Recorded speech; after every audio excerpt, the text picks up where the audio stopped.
Junior as well as Jonathan. The two there for third place. Gutzman and Chikoto separated at the start of the lap by 0.3 of a second.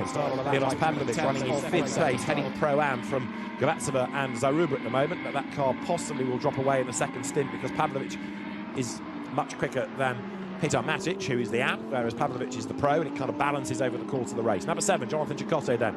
Fourth, looking for a way past Raul Gutzman. The leader here, Leonardo Pulcini then.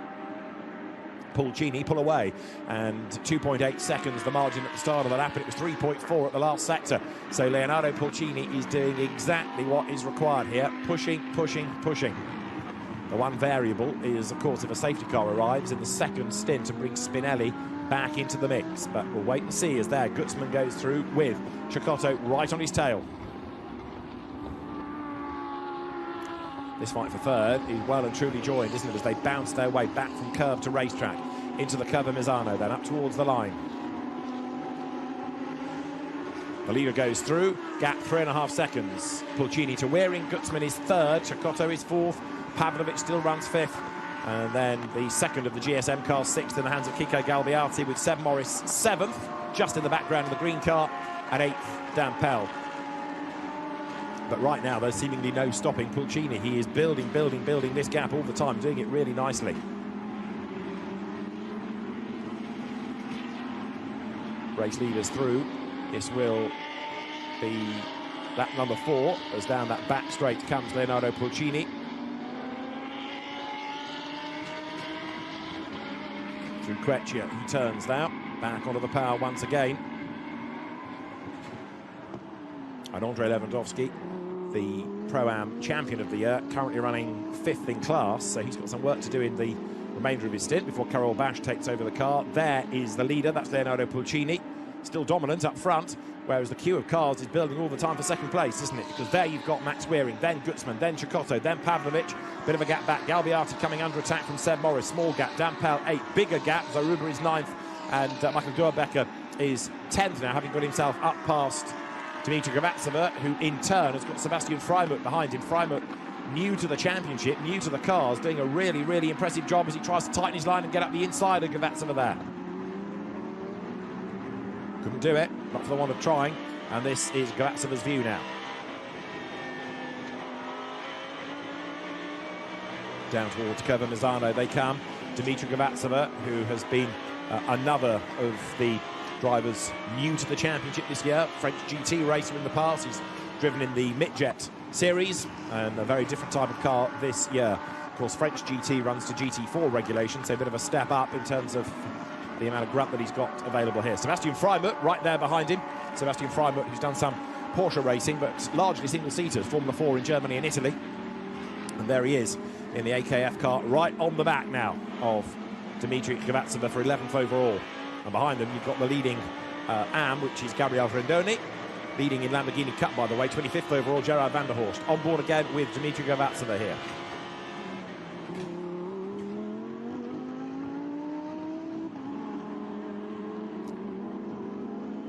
Seb Morris getting ever closer here, look, to Kiko Galbiati. That is for 6th place as Leonardo Pulcini continues to build the lead. Raul Gutzman hanging on to that 3rd place, but unable at the moment to do very much about Max Waring, it seems. He's close, but no cigar right now, and Chikoto likewise in touch, but not really able to make a move. The teams, the drivers operating at such a high level here that it's really difficult on occasions to really find a way through, unless it's a massive speed differential of a pro catching an am. So there, out of the curve of Misano once more, goes in 3rd place, Raul Gutzman. Pulcini's already at turn 1, and he now leads by over 4 seconds. Now, this is quite a margin for Spinelli in stint 2 to make up, or indeed for Kevin Gillorini in stint 2 to lose. And get the feeling now that it's going to be really a safety car that's going to be the best option for the Johan Kran team of Max Waring and Loris Spinelli to give Waring the championship. There is Milos Pavlovic hanging on a 5th place overall, still leading in Pro-Am, doing a good job of it too. Milos Pavlovic, who's been another loyal servant of the Lamborghini brand for a number of years now, and teaming up with Petar Matic this year in the Bonaldi entry. Now there, look, the gap down to the eye between 2nd and 3rd. Waring being caught by Gutzman. Max Waring's car black with the gold nose, gold stripe down the front of it. And then in fourth place, Jonathan Cecotto still hustling on as well. Pavlovic here, fifth, clear in Pro-Am for the moment. He's fifth overall, Josef Zaruba is 10th.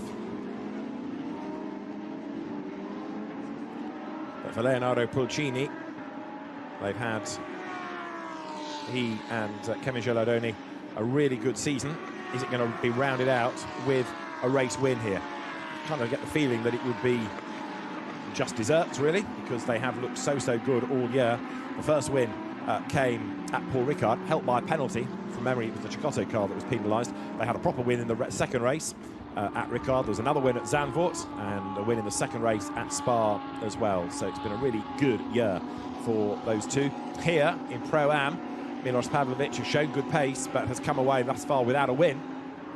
Peter Matic gets faster all the time, but not yet as experienced and as quick as others. We've had a spin for Gerhard Watzinger, who was continued, but is down in 28th place now. So the American driver Gerhard Watzinger lost a big chunk of time. And another one in strife is Gabriel Rindoni. He's gone around as well. So Gabriel Rindoni, the Luxembourgish driver, trying to get himself going. If the engine dies, it does take a while to get it restarted sometimes, we see. And Gabriel Rindoni is away now, but he's lost even more time there. You saw more people like Gerard van der Horst go past him as he was getting going. I think Oliver Freimuth might be through as well. No such dramas for the race leader there, who's out on the green. That is Leonardo Pulcini then, who was nearly 5 seconds ahead last time around. So Pulcini to Weering, that's the order. 4.7 seconds the margin. Gutzman is still third, but look at this, Pulcini just on his own. Only now does Weering come into view in the background. So the Oregon car, a team with lots of experience of Renault one-make championships. It used to be Luca Rangoni that dominated Clio V6 for them. Then they had a spell in the World Touring Car Championship, again with multicoloured Alfa Romeo 156s. They have a satellite team running in the Renault Clio Cup Italia and the new Clio Cup Europe. But the Lamborghini Super Trofeo added to the roster this year, and it's been a big success, seemingly, for Oregon. They've won races in different classes as well, Pro-Am as well as Pro.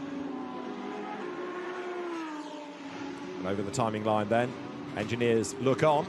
The leading car now, let's see, is 5 seconds to the good. And number 10, Fidel Leib, has a flat tyre, a punctured tyre, so that car is continuing but slowly, so it says on the timing screen. 21, Gabriel Rindoni, we'd seen spin, and Massimo Siglia's Oregon car was involved in that because contact between the two noted.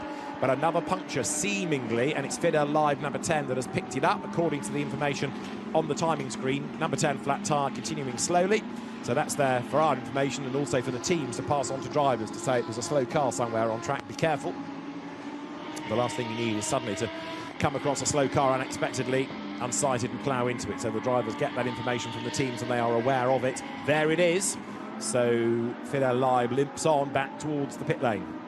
So we've lost Milan Tikens. He limped to the pit lane.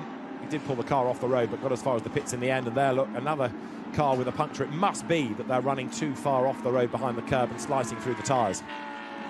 So Leib goes a lap down as Pulcini passes. And Fidel Leib brings it as quickly as he can, trying to do limited amounts of damage to the car, back towards the pit lane. But the danger is that you go so quickly, what's left of the tyre flails against the bodywork, and then you end up with so much damage you can't carry on in the race.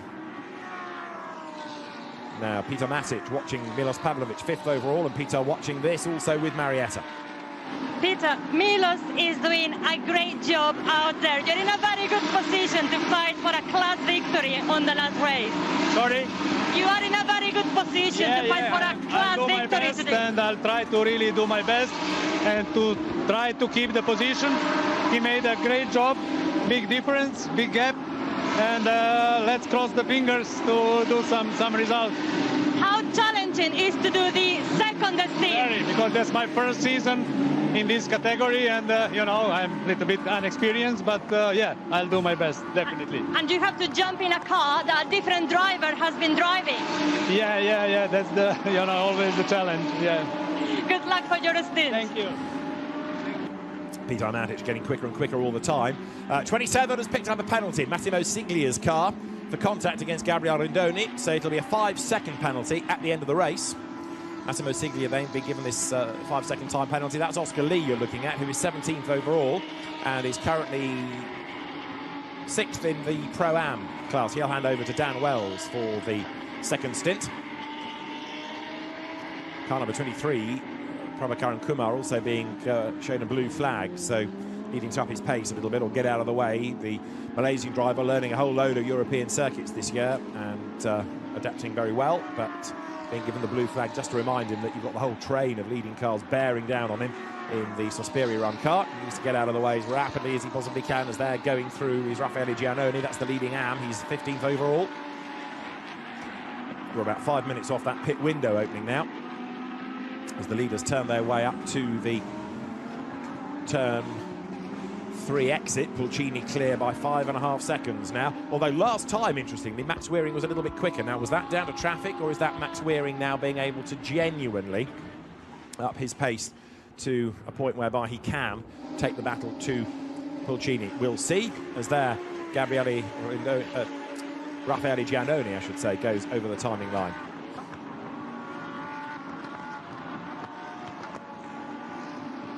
Giannoni ahead of Hoylin Hand within the AM contest. There's the penalised Massimo Sigue, who's currently in 14th spot. And I think you can tell he's been involved in a scrape, because look at the front left corner of the car, bit of bodywork peeled back, and so that's why Gabriele Rindoni went around, and that's why the 5 seconds has been applied to Sigue. It'll be added at the end of the race. So Massimo Sigue right now would lose about 3 places.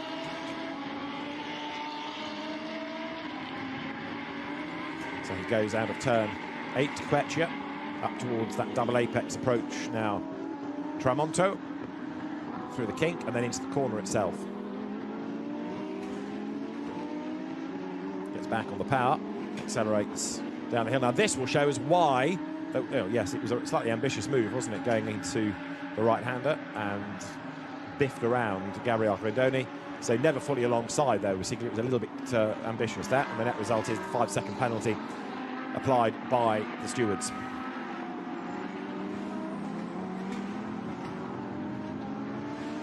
Driving standards carefully policed to make sure that it's not rough and rowdy racing, and instant justice awarded there by the stewards as the sister Oregon car continues to hold sway up front. So Leonardo Pulcini leading now by 6 seconds. Fidel Leib has just rejoined, incidentally, after having his puncture changed for a tyre with some air in it, which will always help. Right, here is the leader, Leonardo Pulcini, getting away once again from Max Wearing. So it must have been just a brief blip in traffic that cost him a 10th or so in terms of a lap time.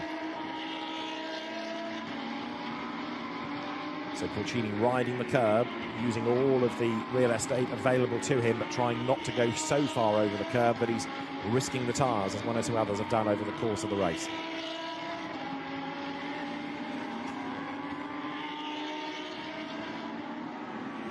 There through is Pulcini.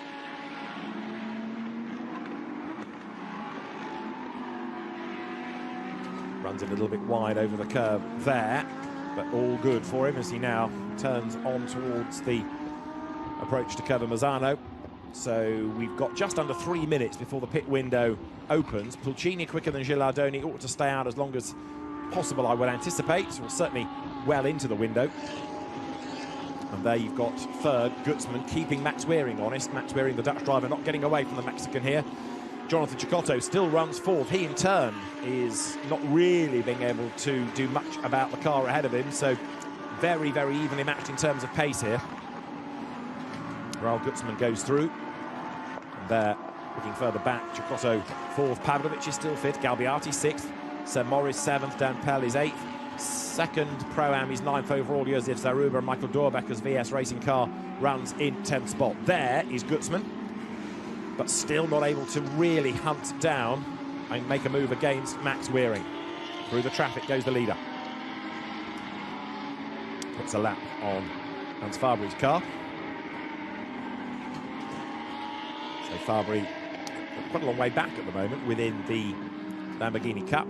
But there is the charging Max Wearing, doing his best to stay in touch with Pulcini, but the pace is not quite there, is it?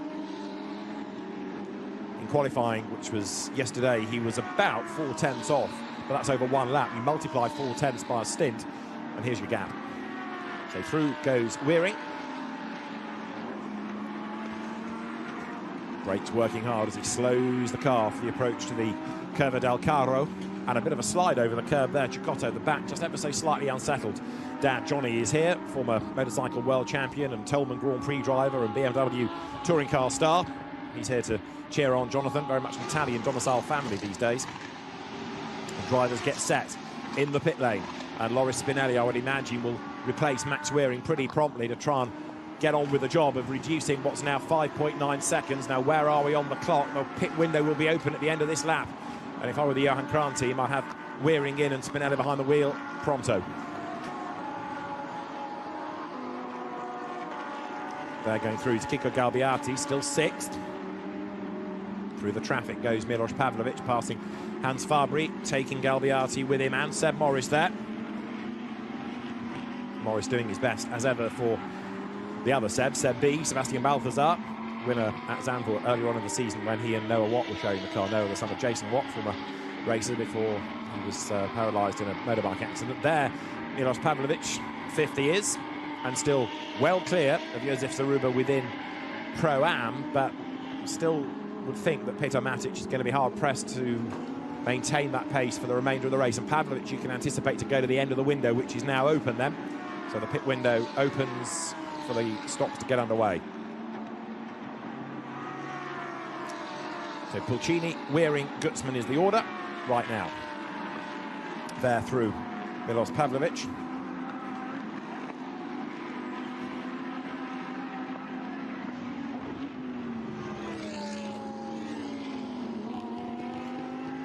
And up towards the timing line now comes Leonardo Pulcini, goes through. But others are already serving the pit stops here. So 22 comes in. That is Libor Dvoracek's car. That's a solo entry. Also in, you can see there is 6:30. So that is Guido Meda to give way now to GP2 champion, turned broadcaster Davide Valsecchi. They've also got into the pit lane Daniel Waszinski to morph into Pietro Legioni, Arkin Arki to give way to Holger Harmsen, and Privitello Senior. And off the road there, 99, pretty spectacularly by the look of it, that is Dmitry Gavatsova, and he's done damage to the tyre barrier, and by the look of that, he's gone off at pretty high speed. Gavatsova sits in the car, getting his breath back, but Dmitry Gavatsova off the road. It's hard to know whether the car looks as though it's had a drama to cause that, or whether it's a driver error or a bit of help. The damage sustained is obviously that we can see from the tyre barrier.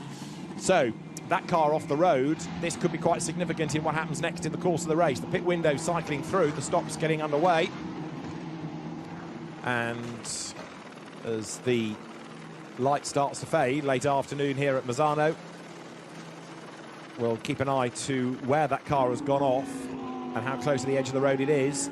Now, also, we have had into the pit lane Max Wearing to give way to Loris Spinelli, and Leonardo Pulcini is staying out. But if we were to get a safety car and they all bunched up behind him, that could be bad news. There into the pit lane comes Gerard van der Horst, who won Lamborghini Cup in race 1. No massive surprise, he has a habit of winning Lamborghini Cup. Championships, races, world finals, you name it. There is 65, Kiko Galbiati, soloist, so he stays behind the wheel of the car, doesn't need to jump out or anything.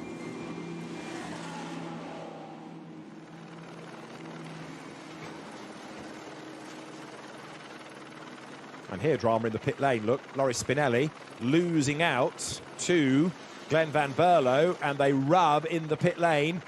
Not meant to overtake in the pit lane. Neither driver prepared to give way. And look at that, that's not going to go down well with the stewards, and that could be bad news for Max Wearing, because if they feel that Spinelli overtook or elbowed his way up alongside, that would not go well and could be a penalty. Underline could. So that's going to be looked at potentially. In the pit lane there, the VS Racing entry of Andrei Lewandowski and now Karol Bash. So there is Loris Spinelli. He's got ahead of Glenn Van Berlo, but the way that it was done might not go down well. You can see that he's got the pace to pull away. Pulcini still leads. And there, which Oregon car is that? Deviating slightly as it came out of the last corner. That is the leader, Pulcini, looking as though he might have been held up a little bit by traffic. That last lap was a 1:37, yeah, which is a bit slower than normal. So I think Pulcini is struggling here in the back markers, whereas Spinelli's first flying lap is about to be offered up. Let's quickly go to the pit lane. Guido Meda has finished for the day. He's with Marietta. Guido, you are someone who is used to do the interviews in the pit lane, not used to be the one interviewed in the pit lane. How does it feel to be leaving a racing Grand Prix from the other side? Much better here as a driver than a commentator, just for 3 or 4 days. But now I am a little bit upset as a driver because I gave to Davide Valsecchi the car in the wrong gear, so we lose a lot of time. I don't know how was my race, my half of race, my first half of race. I know that I gave him the car in the wrong way, and I'm so sorry for him. Now I think we are something last or around there. We could see the disappointment in your face. Do you now understand how riders and drivers feel? Say it again. We could see the disappointment in your face when you came back to the pit. Are you now starting to really understand? No, I was not disappointed. I was tired. I am disappointed now because they told me that I left the car not in the first gear, but in the third for him, and he couldn't start well. Davide is an experienced driver. I think he's a GP2 winner. He's got experience with Lamborghini cars as well. Is there any advice that he has been giving you this weekend to help you advance? Him to me, he gave me as an advice to be quiet and to enjoy myself. Not something really very professional, but really basic. And I think it's the right advice. 2 days more to go. Have a fantastic time. Thank you. Yeah, we're having a great time. Looking forward for racing tomorrow again. Nice, really beautiful. Grazie, Guido. Grazie. So Guido Meda watches there. Davide Valsecchi try and fight back up the order. They've lost a couple of laps, in fact, with the delay in the pit lane. The gap's coming down in Pro-Am, by the way, because Josef Zaruba now is chasing after Milos Pavlovic, and he's only 6 seconds back, so that is going to be a really, really tough order for Peter Matic to hang on to. Now, fastest lap of the race so far, Leonardo Pulcini. What is Spinelli up to in the traffic? Well, of course, the lap times are slightly compromised. His last lap was a 35.4, so he's about a second away from what he needs to be doing right now. But the traffic plays a big part in all of this. And you see that Pulcini has stayed out. Yes, there is Spinelli behind him. But, of course, Pulcini's pace also is dropping off because he's stuck in the traffic, and Spinelli is right with him here. Spinelli comes up to have a go at the Oregon car, tries to get the undercut coming out of turn 14 there. He's on the outside line at 15, lines up for the move. Does he in the traffic? Gets a face full of the Oregon car. Now he conditions, yes, commits to the inside, up the curb. Spinelli goes through, goes a little bit wide. It's not for the lead. That effectively is to unlap himself. Back comes Pulcini, fighting here to lap the car as though it was for the championship, and in a sense it is, because he needs to stay ahead. He can't afford to lose a tenth of a second to that car. Through goes Spinelli. He's done it. He's unlapped himself, and that shows he's lapping quicker than Pulcini. If Spinelli's lapping quicker than Pulcini, Pulcini quicker than Gilardoni, he will take it over. This is looking a bit more promising for 61, and there's nothing on the timing screen suggesting that that pit lane drama is being looked at. There is Gerard van der Horst just getting in the way ever so slightly of Pulcini. Had to commit to an apex, and that oh so briefly delayed the leading car. So Pulcini staying out. Josef Zaruba is in second place. Massimo Siglia is third, and Pavlovic has come into the pit lane. There is the leader then, Leonardo Pulcini. His last lap was a 36.2, and Spinelli's last lap was a 35.4. So he's hustling on with this. You saw him catch, you saw him pass, and you can see he's pulled away as well. Loris Spinelli then presses on. Now, there's not much time left in the window here. Pulcini needs to be careful that he doesn't miss the pit lane closing. We've had that on occasions this year as well. And I want to say, and I might be wrong, that it was a Chicotto-Rossell race where they missed it by a lap. So the leading car, the Oregon team, need to be guiding their driver because there is now less than a lap left in the window. So in comes Pulcini out of the race lead.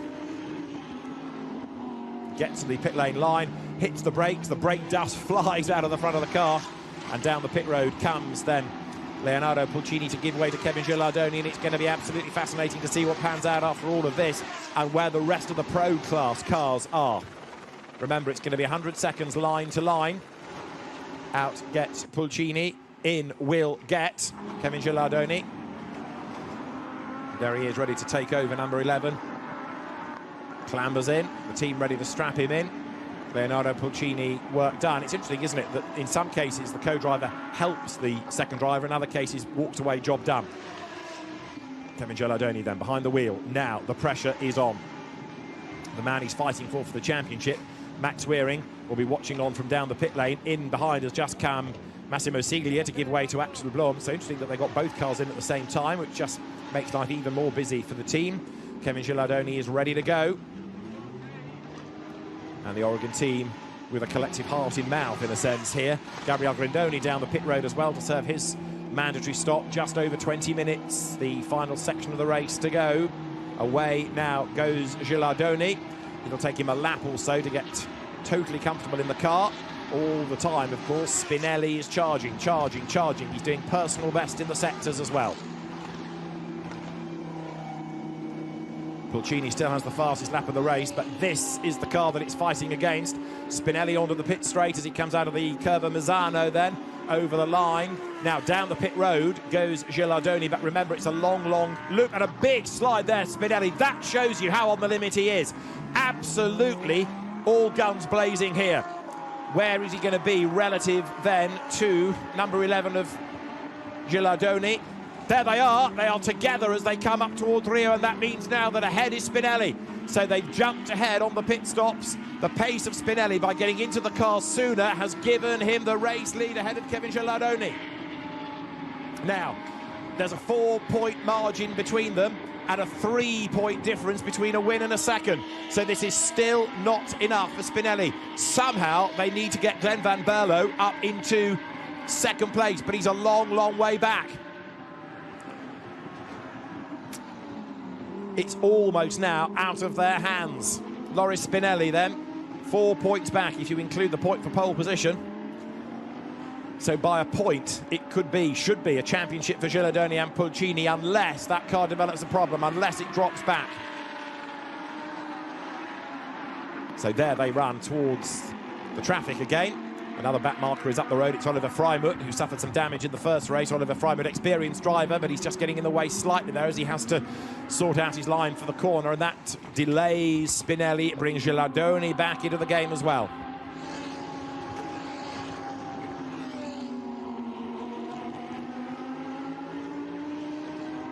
Through they turn once more, over the line. It's game on. Gilardoni right back on the tail of Spinelli, looks for the inside line. Can't do it, can't go to the outside because the back marker is there. So Spinelli covers off every move. Into turn 2 now, go left. And Kevin Gilardoni is rising to the occasion. Don't think about the calculator, just drive. Try and get back ahead. Crude maths suggest that it's 1 point advantage to the second place car, but Gilardoni wants to try and win this on the road as well. Slides it out of turn number 5, onto the back straight now. This is how a championship should be fought out. The two cars, the two driver combinations fighting for it, arguing over the race lead. But now look, Spinelli getting away just a little. Now, Van Berlo is behind them in third spot, 3.3 seconds back. Safety car deployed.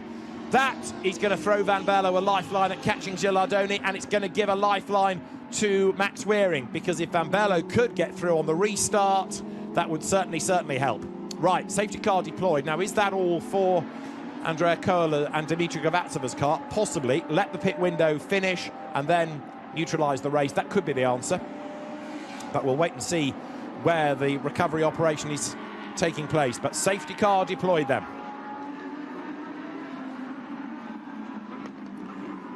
And also we'll need to see how many back markers there are between the second and third place cars, between Gilardoni and that of Van Berlo. So there's the safety car on track. Look back from it, and very shortly the race leaders will arrive and slot into place. It is all for 99, so it has been felt that it can stay there for a few laps. but not indefinitely. So now that car needs retrieving, and also the tyre barrier might need some work being done as well, because the conveyor belt that comes across the front of it, the protective belting, has been ripped as well. So first things first, get the car out of the way. This might be quite a long one, actually, or relatively long. So the field has gone through, and Van Berlo is now 1.4 seconds back from Gilles Aldoni. Of course, you can't overtake while the safety car is out, but he's certainly got much, much closer. Danny Cruz is 4th, right in the mix as well. Kiko Galviati is 5th.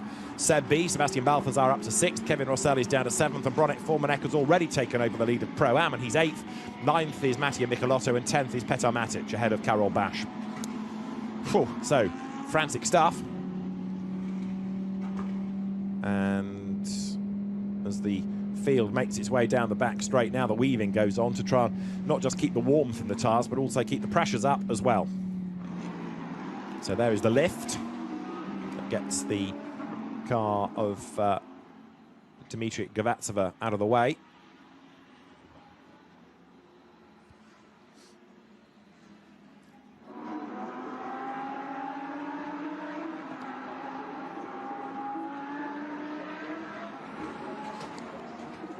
Looking at that, it doesn't look as though there's huge amounts of damage to it, but it had clearly gone off at high speed to go so far through the gravel, and that would be the quirk for me, the query as to why. Was it contact, in which case you might have anticipated more damage, or was it a failure either of a tyre or a mechanical part? So everybody weaving around, as I say here, keeping the warmth in the tyres. Fastest lap of the race now, Loris Spinelli.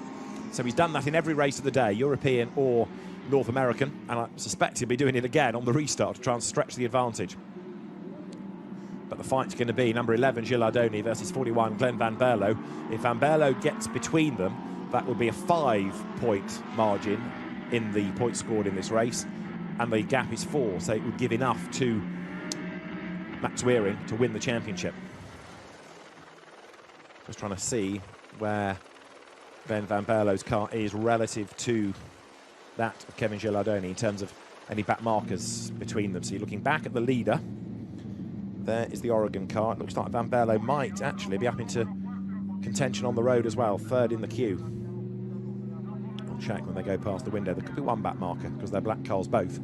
But right now we are behind the safety car. 14 minutes are on the clock. Leonardo Pulcini watches on, frustrated, knowing now that, yeah, fingers crossed, they can hang on in there, but Glenn Van Berlo's car could be a threat on the restart. Out of the Curva Misano they come.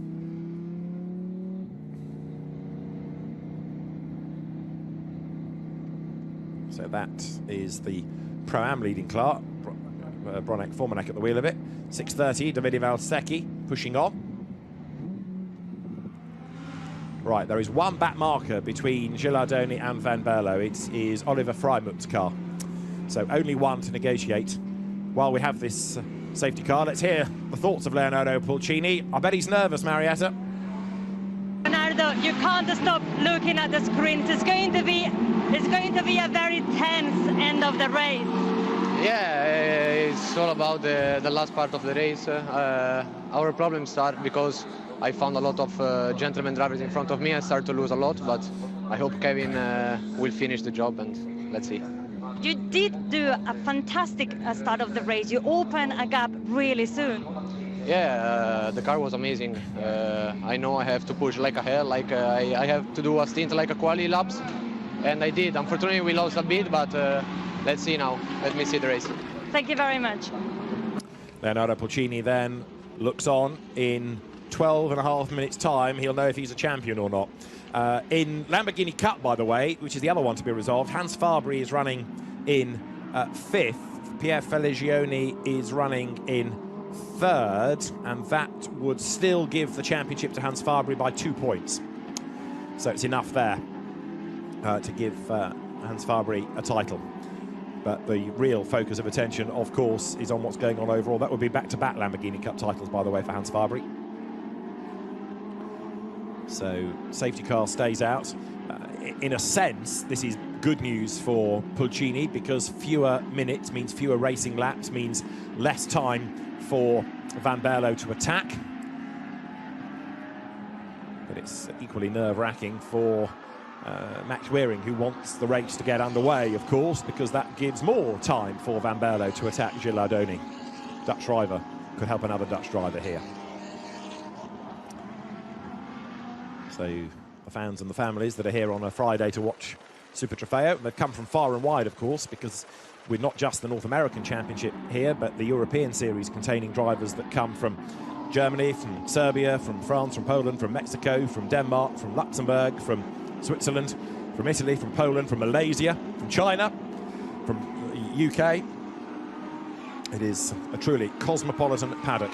Another lap completed then, 11 minutes to go. And we're looking to see whether and when the lights are out on top of the safety car.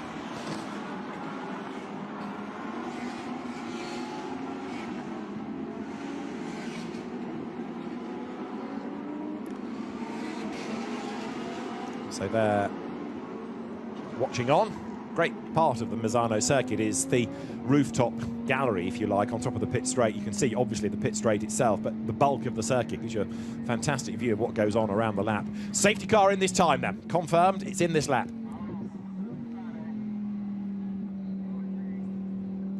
Loris Spinelli leads the queue.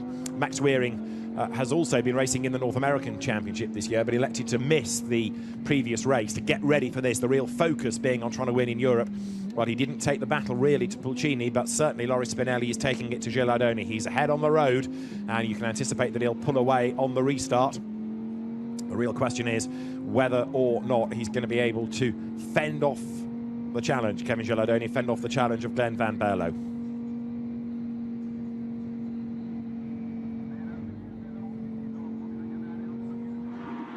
So through they turn. Safety car lights will be out. It will head for the pit lane, and the field now coming up towards the end of the third of the four sectors.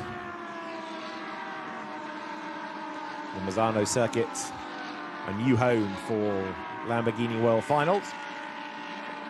And as the safety car blasts into the pit lane, we get set. And what have we got left? Just about 9 minutes when they get to the timing line. So Spinelli boxes them all up behind. Kevin Gilles Ardoni will be on his toes, but he can't overtake until they get to the timing line, and the green flag is waved. So we go racing now.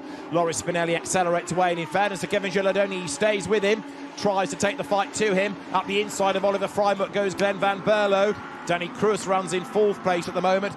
So Gilles Ardoni on the back of Spinelli, and the Dutch drivers are getting themselves together for third, which is good news for Gilles Ardoni, because it means they've held themselves up and he's got away a little bit. Look at this, Van Berlo with Danny Cruz all over him like a cheap suit. Up towards turns 4 and 5 they go. 8.5 on the clock. Cruz to the outside line at 5. The inside for 6. Does he make the move? He can't. He has a look up the inside line, but it doesn't work for him. Onto the back straight they head up towards that kink at turn 7. And the top two getting away. And also have a look at Kiko Galbiati in the background, because his car now coming into the equation as well. He's round the outside of Danny Cruz there. Cruz fends him off. Sebastian Balthazar is 6th, Kevin Rossell is 7th as they now accelerate up towards turns 9 and 10. Challenge on the inside, Cruz fending off their Galbiati. 4th and 5th, they're trading places. This is Danny Cruz's view. Bangs up another gear, and again. The race leader, Loris Spinelli. I have to confess, I'm impressed with Gilles Ardoni for staying with him on this lap. I rather anticipated Spinelli would have gone blasting away. But Kevin Gilles Ardoni is doing what's required and staying in touch as there through goes Matteo Michelotto, another of the VS Racing contingent in that car that the Italian GT racer shares with Michael Dorbecker. The leaders come up then towards the end of lap 24 with 7.5 minutes and counting still on the clock. Massimo Siglia and Alex Blum's car has stopped at turn 4, we understand, which is the first part of the Rio right-hander. The leaders go through, and it's a 1/5 of a second between them. Gilles Ardoni has stayed on the back of Spinelli for the lap. That's really, really good stuff, and he's very close to the back of him now. They're heading towards what could be a yellow flag zone, where Alex Blum's car has stopped. So into turn 4 they go, and a look on the inside by Gilles Ardoni. This is becoming the drive of the season for Kevin Gilardoni, because on the restart he is throwing everything at Spinelli. Not only is he keeping him on his toes, not only is the gap hardly anything at all, but he's fighting. He wants to get back ahead. Another car has had a spin, and it's a significant one in Pro-Am. Bronek Formanek has rotated and lost his class lead to Karol Bash, which is going to give another win to Andrzej Lewandowski, this year's champion in the Pro-Am class, if they can fend off Petar Matic and then Dan Wells for the overall race lead. 6.5 on the clock now. 4 for the lead. They're all concertinary. What has happened since the safety car restart that is preventing Spinelli from getting away? He was doing 1:33.8. He's now in clear air, but the last lap was a 35.9, and he's just not getting away, is he, from Gilardoni? Up now towards turn 12, then 13, then 14. Keep going right again, and then the looping corner here. Gilardoni right on the back of Spinelli. He's up the curb, he's up the back of Spinelli. And look, the leading queue is getting longer and longer. Van Berlo joins the party. Danny Cruz is almost there as well. 5th is Kiko Galbiati. Don't rule out him either. To the line they come. 5 3/4 will be on the clock as they come over the stripe this time. Spinelli leading the way by, again, only 0.2 of a second. The pack thunders down towards turn 1. Kevin Gilardoni is on target with Leonardo Pulcini to win the title, but only just. It'll be by a point provisionally. Out wide goes Van Berlo, out wide goes Cruz. He tries to regroup and duck up the inside. Gilardoni gets up the inside of Spinelli, and a tap in the back of Van Berlo from Cruz as they all concertina side by side for the lead now. Gilardoni to the outside, and that almost left open the door for Van Berlo to get up the inside of him, but it didn't work. That could have been the undoing of Gilardoni. He's got to be careful here not to be so busy fighting for the lead that he loses a place. He's in danger of getting himself in strife, because look how close Van Berlo is all of a sudden. This is Cruz. He's on the attack as well. He's on the outside of Van Berlo. Is he going to be able to go right round the outside into 9 and then into 10? No, up the inside tries to go Galbiati. Sliding is Cruz. Up the curb is Balthazar in the green car. He's alongside Galbiati now as they hit the back straight. Sebastian Balthazar has the line, but he's not got the pace. Or has he? Yes, he has. He's going to get level with Galbiati. Here are the leaders, and it's 3 for the leaders. Galbiati goes way out wide. Suddenly, Gilardoni has to go defensive against Van Berlo, but he's really got on the brakes here, catching back up onto the tail of Spinelli. Suddenly, Spinelli has become, if you like, the cork in the bottle. He's not getting away, and he's got them all stacked up behind him, and that is meaning that as drivers try different things, we're having errors made, cars offline, and it's all kicking off. 4 minutes to go now. Onto lap 27 goes Spinelli, slightly further ahead by half a second. Now, if Van Berlo gets ahead of Gilardoni, that's the championship changed. If Gilardoni stays where he is, he and Pulcini are champions. If he loses a place, Max Weering, who's watching on from the pit lane, probably ashen-faced, is champion. And Gilardoni, again, good through this section of the circuit. Look at the leading quartet, absolutely has won now. This gigantic 16-wheeled Lamborghini that leads the way onto the back straight, into the kink at turn 7 here. Gilardoni, attack, defend. Van Berlo, attack, defend. Cruz, attack, and round the outside of Gilardoni goes Van Berlo here for second place, and it could affect the championship. He can't do it. Gets run out wide over the curb. Tries the inside again. Gets a face full of the Oregon car. And there's half a gap on the inside at turn 10, but again, he wasn't quite able to take advantage of that, because everywhere he goes, Danny Cruz wants to buy into it as well. Spinelli, clearly without the pace since that safety car period to get away, having to fight like crazy, but so too is Gilardoni for second place. 4 for the lead, make that 5. Balthazar joining in as well. Gilardoni looks to the inside, can't do it. This is Danny Cruz's view. See how hard he's working here.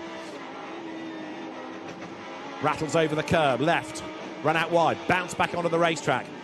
Down to third gear, through the curve of Misano, onto the pit straight. They will break the beam with time for 2 more laps to go here. 2 more laps between a champion and great disappointment.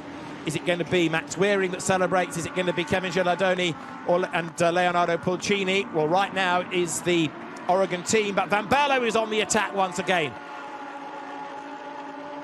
Every driver wants to do as well as they can. Gilardoni up the inside, he goes through, gets the race lead, and there's contact behind us. Cruz gets into the side of Van Berlo. Kevin Gilardoni takes over the race lead, and that will secure the championship in a great move. Kevin Gilardoni has just pulled off the move of his life. He's gone through ahead of Loris Spinelli. Spinelli tries to fight back, but Kevin Gilardoni released. Danny Cruz is the next one on his toes to see what he can do about the second place car of Spinelli. And interestingly, look, Loris Spinelli comes back at Gilardoni. He's up the inside again, and is there contact? There is! Gilardoni spins! Around he goes, and that gives Loris Spinelli the lead, and that is disaster as far as the championship is concerned for Kevin Gilardoni. If there was contact, it was light contact, but it looked like there was a brush between them, and so now Spinelli leads the way. That will give the championship to Max Wearing, but I suspect there's going to be an awful lot of discussion about that. Loris Spinelli fought back, he got up the inside. The stewards will have a look. It looked as though there was light contact, enough to unsettle Gilardoni's car that was loaded up for the apex of the corner. It could be that Danny Cruz and Dan Pell get a second win of the day out of all of this if there's a penalty going the way of Spinelli. But what will this do for Wearing and the championship? As up towards the line they come. Right now, Max Wearing is on target to win the championship. The contact between the two cars has been noted. It will go to the stewards. They'll have a look at it and see what they feel. Was it a racing incident? Was there a case to be answered by Loris Spinelli? The fact that it says contact noted answers one question. They did touch. So right now, Max Wearing is the champion, but it might not end that way. And equally, if you do apply a penalty, if a penalty comes, what do? Do you put them back behind the car that was tagged into the spin, or do you just apply a minimal time penalty? See what the regulations allow the stewards to do if they feel anything needs doing. I'll put money on the fact that Leonardo Pulcini feels something needs doing, but it's out of his hands as well. The checkered flag is at the ready. This is the last lap of the race. It's the last lap of the day. It's the last lap of the championship, and Max Wearing is going to be champion.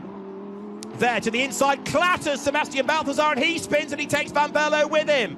That was all a bit ambitious up at turn 10, and Sebastian Balthazar goes around.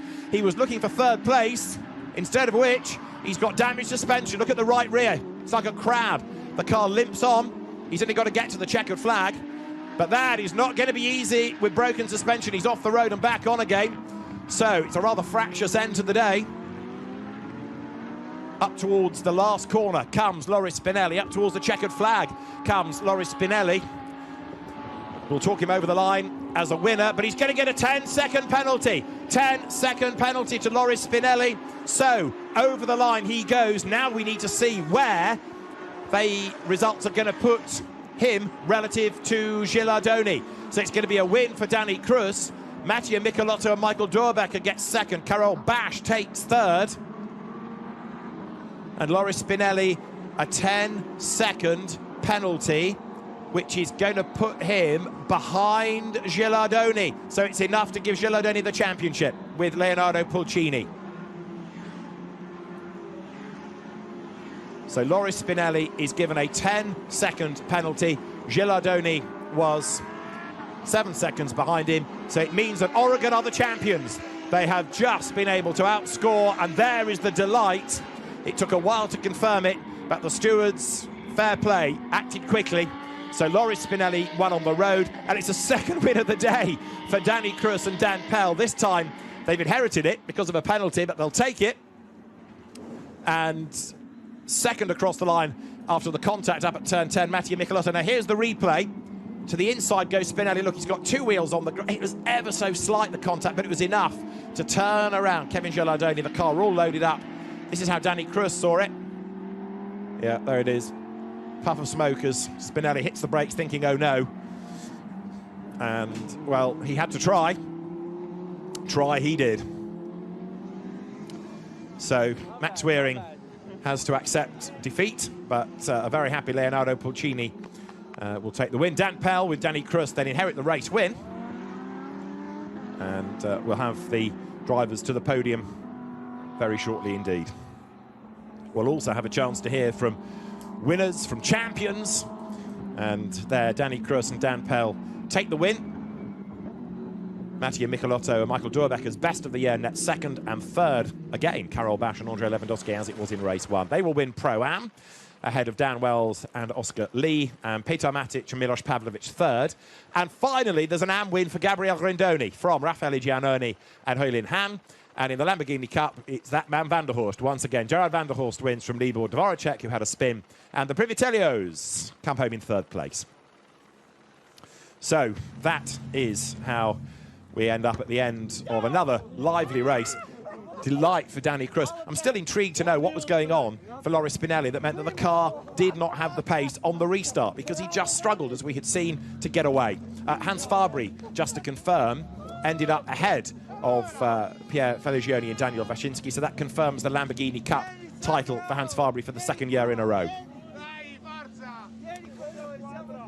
So there's an awful lot to discuss at the end of that race. But what is very good from the steward's point of view is that we have a result straight away. So there's no hanging around waiting to know what's going to come of it. The stewards have applied a penalty, boom, straight off. So you know who's won and you know who is the champion. So it's the 3rd victory of the season for Danny Cruz and Dan Pell. And Danny Cruz and Dan Pell are delighted as race winners. Let's join Marietta. Guys, congratulations. A bit of a weird way of getting a victory, but a victory nevertheless. Thank you very much. It was a very chaotic race, to say the least. I had a mega start. Sadly, due to contact, we fell back a bit, but we could stay to the front group. And then when Danny got in, the first few laps were mega pace. A safety car hit, and then I think Danny can finish the story. Yeah, I don't know. The car felt so good. We had some problems in race 1. We discussed a lot before race 2. We found the problem. We were really quick. I did the overtakes, what I needed to do. Then I saw the not so nice move from Spinelli, unfortunately on Ghilardoni, because they really deserved to win this race. Then I saw, okay, they will get a penalty, I stay behind, and yeah, we won again, so it's amazing.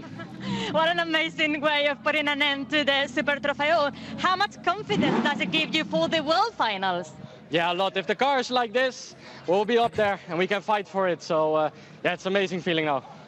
I fully agree. We're in a good position. We know what to do. We got the miles racked up, and luck's on our side this weekend, and so is our team with everything. So we're on it. Congratulations, well done. So very, very happy Dan Pell. I suspect rather less happy is now Max Weering, but like I say, Loris Spinelli had to try everything he could, and sadly it just did not quite work, did it? But the net result of all of that was that you could argue the right people won the championship, because Kevin Ghilardoni and Leonardo Pulcini had more wins over the course of the season, and to an extent, of course, Loris Spinelli was a bit of a ringer, brought in at the 11th hour to help Max Weering. Was het ook daar? Ja, op de vellig en even voor. Maar was netjes. Die was mooi. Die was mooi. Netjes gedaan. Die was echt perfect. Die was echt. Die was perfect. So there is a delighted Danny Cruz, who takes the win. And he and Dan Pell had a really good day. A race win in the first, which arrived late in a sense, because there was the puncture for Max Weering, and in that race the contact has all helped, but it was a bit touch and go with drivers trying to battle their way through with all of them in a big concertina effect. In the corner, and he knew he was not going to win the championship, and then he smashed him off. To me, that's really, really Danny Cruz's opinion of what Spinelli did. So he described it to Marietta as a not nice move, but there, in no doubt about what went on. Well, in a sense, it mattered not in the end, because although Kevin Ghilardoni was turned around, the results still gave him and Leonardo Pulcini the championship. And it certainly increases the needle for the World Final, doesn't it, going into that tomorrow. So the drivers then will be heading shortly up to the podium.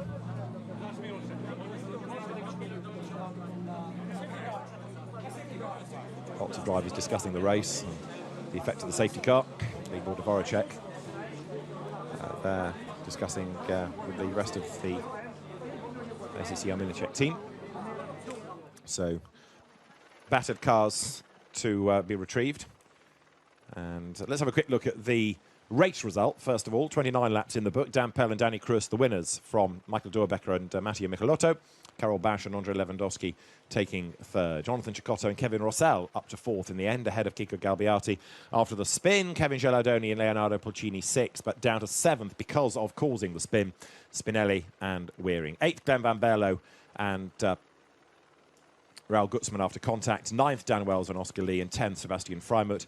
12th overall, a class win finally for Gabriel Rindoni after a tough season. And 21st, a class win for Gerard van der Horst as well in Lamborghini Cup.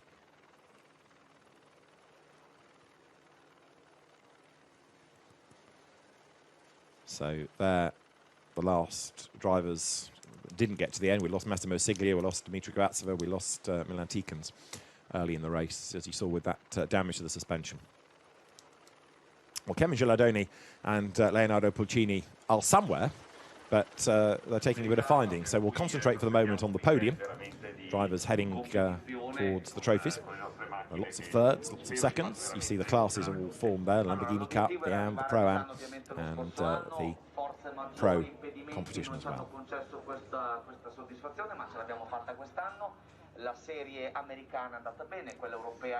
The World Final takes attention tomorrow when the Europeans and the American teams go head-to-head. And that's going to be quite a battle with a race tomorrow and a race on Sunday. And it's split so that the pros and pro-ams race against each other, and the AMs and the Lamborghini Cup drivers have a race to themselves. So Friday afternoon flights depart. And here, confirmation of the pro standings. Kevin Gilardoni and Leonardo Pulcini are the champions, from Max Weering second and Sebastian Balthazar third. Maxime Ouston and Milan Tikans fourth ahead of Kevin Rossell, then Dan Pell. Raoul Gutzmann and Glenn Van Berlo come home in seventh.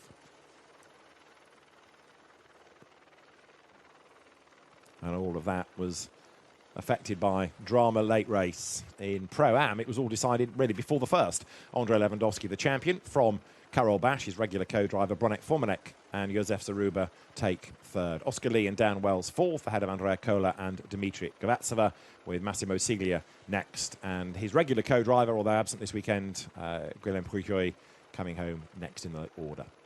In AM, Claude-Yves Gosselin, the champion, from Gabriel Rindoni. Gerhard Watzinger third. The absent Ray Calvin fourth, from Oliver Freimut and Raffaele Giannoni. Then Marc Rostin and Hoylin Han coming home eighth. Renaud Coupens and Laurent Geny we've seen only on occasions this year. And then, of course, the Lamborghini Cup story resolved in favour of Hans Fabry from Pierre Felicioni, with Daniel Baczynski joining him for second. Donovan and Luciano Privitello coming home next from Gerard van der Horst, and then Kumar Prabhakaran, Libor Dvoracek in sixth. So another great season of European Lamborghini Super Trofeo racing comes to a close, but they're back on track tomorrow when we have the World Finals. But right now the attention turns to the podium. Drivers getting themselves sorted, and in a few moments time so we will have the first of our winners called forward.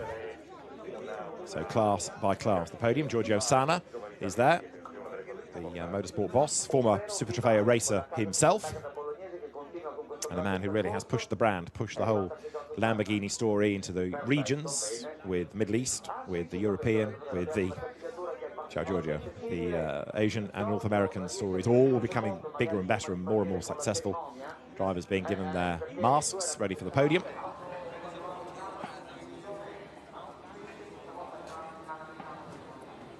And right now, there sits the winning car in Parc Fermé. Scrutineers will go and make sure that everything with that is good, as it should be.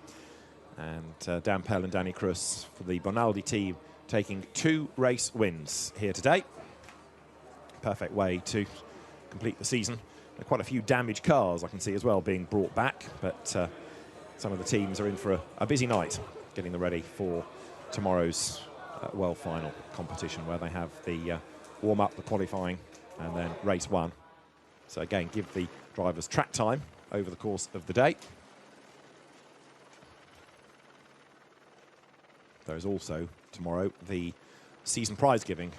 Hopefully tempers will be good between those that have won and those that have not. So it's the teams and families and friends get ready at the foot of the podium.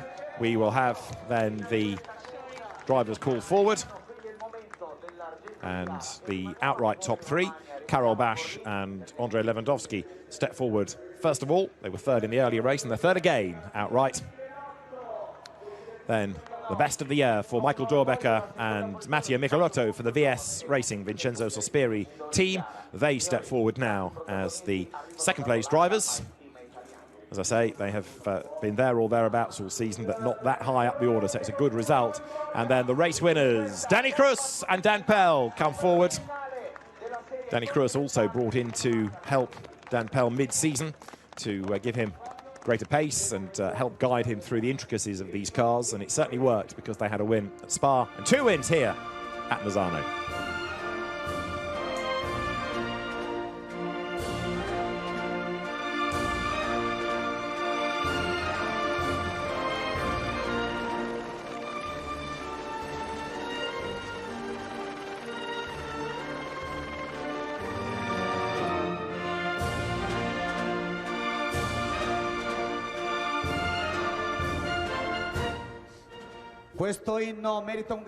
So well done to Dan Pell and Danny Cruz, the race winners, and they then celebrate in style. But first, the silver and bronze trophies need presenting, and it's bronze for Karol Bash and Andrei Lewandowski. But a Pro-Am combination taking third overall is a very good result indeed. Second, the silver trophies go there to Mattia Michelotto and Michael Dorbecker. Just reward after a season of highs and lows, but the highest of the highs comes in the last race. And then win number 3 of the year for Dan Pell and Danny Cruz, as Maurizio Reggiani, the Chief Technical Officer, hands over the trophies to the race winners. Race winners for the second time today, and the Pirelli Trophy, also there from Ferruccio Pavesi, goes to the winners.